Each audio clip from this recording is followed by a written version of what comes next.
Hi, welcome back. Now, by now, you should have a log line, which basically tells you what the basic story is that you're talking about for your graphic novel.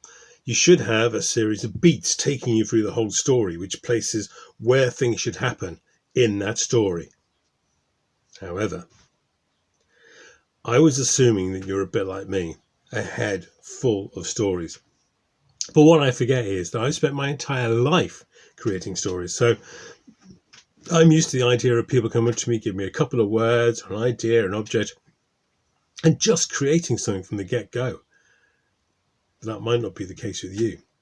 You haven't done it your entire life. So you might be looking around for inspiration and thinking, well, I know I can draw. I know I've got some ideas, but where do I get a story from? And there are stories everywhere. I mean, for a start, we're living through exciting times. There are stories all around us. Look at your local newspaper. Look at the newspapers around you. Find out what the stories are. Dig down. See what the interesting little tiny stories are that nobody's really talking about. Stuck for inspiration? I have these things. I have what I call my postcard books. Now I have about 20 or 30 of these, and these are just little books full of postcards. And the postcards are just random ideas, which I have collected over the years, so that if I get lost for an idea, if I'm stuck for inspiration, I can just flick through these things, and suddenly there'll be one image. I go, oh yeah, that. I also have to say, I have a lot of books. By the side of my bed, there are at least 5 to 10 books, all of which I'm in the process of reading. I can't get this through enough to you. Reading is important. There are so many amazing stories out there, so many ideas that can feed into your story and make it bigger and bolder and better. Magazines. This is one called Colours. It used to come out in the 80s, 90s. I used to take a topic and just work on it. This one's all about a place called Star City in Russia, and I've written a series of monologues just based on that. But if you're really stuck for inspiration and ideas, don't forget this is a graphic novel. And one of the things you should be doing all the time, every day, is looking at graphic novels. Okay. Now, ordinarily, I'd say go to your local library. The one in Hastings is fantastic. It's got a really good section on graphic novels and lots of the first of massive editions, so you get an idea of which one you like before you start in. Now, this is one of my favourite ones, Black Science. Oh, I love Black Science.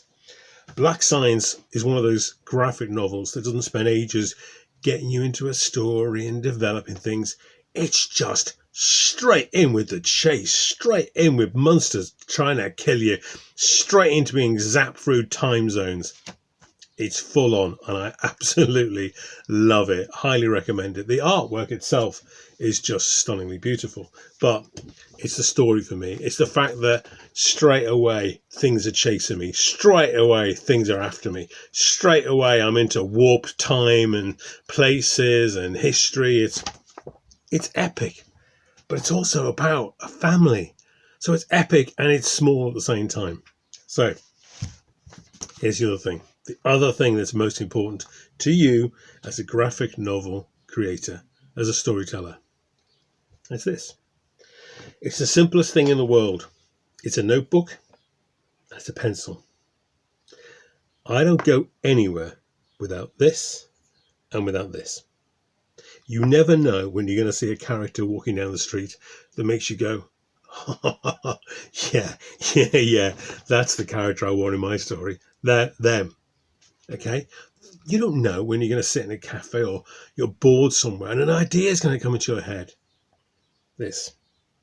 Forget your iPads. Forget your high tech. This is the most important tool you will ever have as a graphic novel creator. A notebook and a pencil. Go buy a notebook and a pencil.